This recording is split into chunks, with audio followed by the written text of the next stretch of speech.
It was supposed to be a trip to paradise for a group of high school graduates.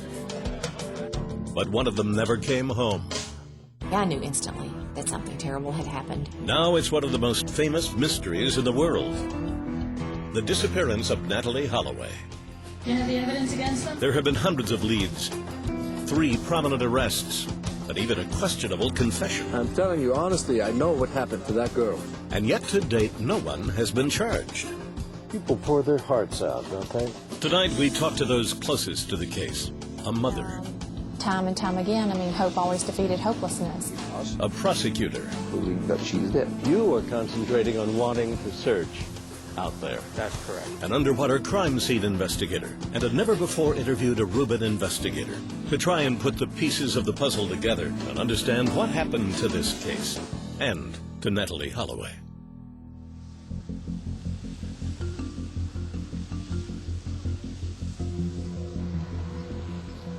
Aruba is not much larger than Washington, D.C., once known only to beach bums and scuba divers.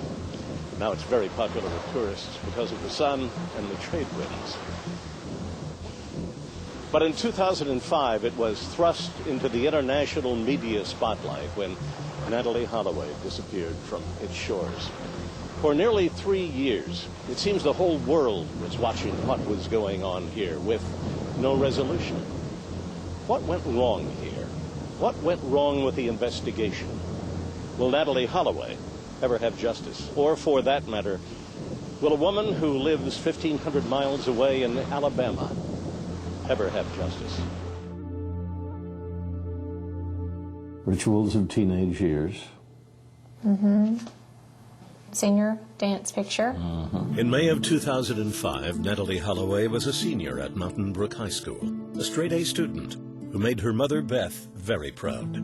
I think Natalee knew how to balance her life. She knew how to have a healthy balance between academics, between friends, between extracurricular activities.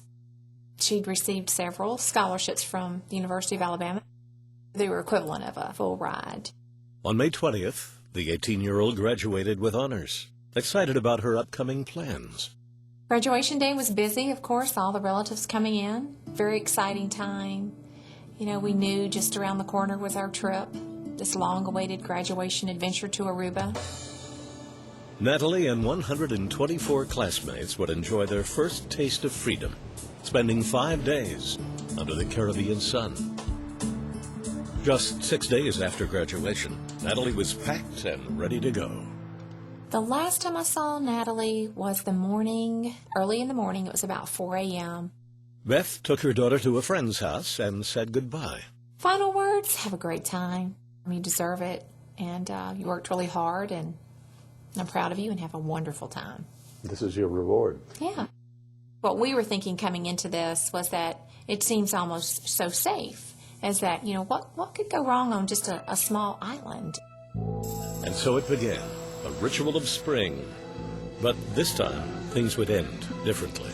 What happened next has filled internet websites, hours of television programs, and a room full of police files.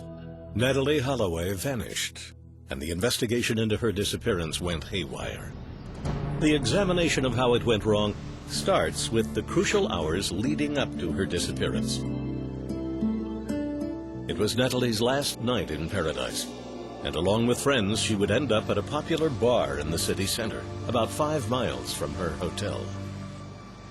We're standing in front of Carlos and Charlie's, the last place Natalee was seen leaving from, and that was on May the 30th, 2005. Looks like they've closed down now and places for rent. Art Wood is a former Secret Service agent. He's a really nice guy. For more than 2 years, he's been conducting his own investigation. All I ever wanted to accomplish was help Dave Holloway find his daughter, and that's it. Could you give me an account of the day leading up to her disappearance?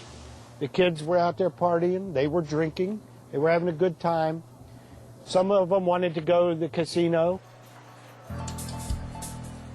Natalee was one of the ones that went to the casino.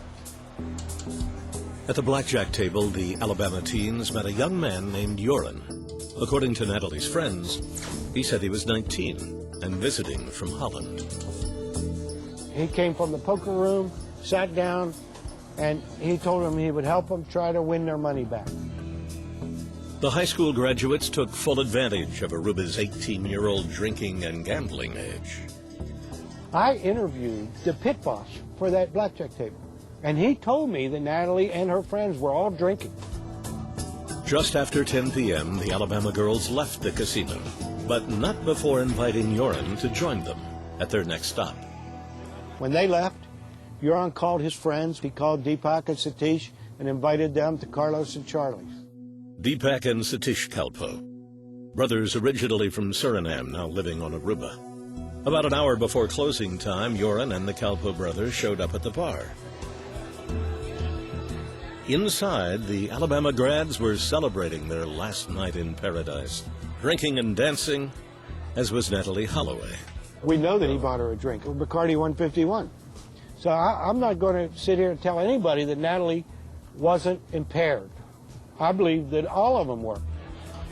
At 1 a.m., the DJ shouted, "Last call," and the American teens poured into the streets, some heading to the next bar, some taking taxis back to their hotel. But Natalee Holloway left with Yoren and the Kalpoe brothers. He seemed like a nice guy. He's the son of a judge. He's tall, he's handsome, he's Dutch. Hindsight is always 20/20. I'm sure she was impaired enough to make a poor decision to get in a car with these three locals. Friends said they spotted the four taking off in Deepak's silver Honda. The Kalpoes in the front, Natalee and Yoren together in the back. But there are some of her friends who say who's tried to stop her. That's correct. She told him to leave her alone, that she was going home, that they were going to drop her off at the hotel. These are the facts that witnesses from the bar, some of the last people to see Natalee, agree on. She'd been drinking.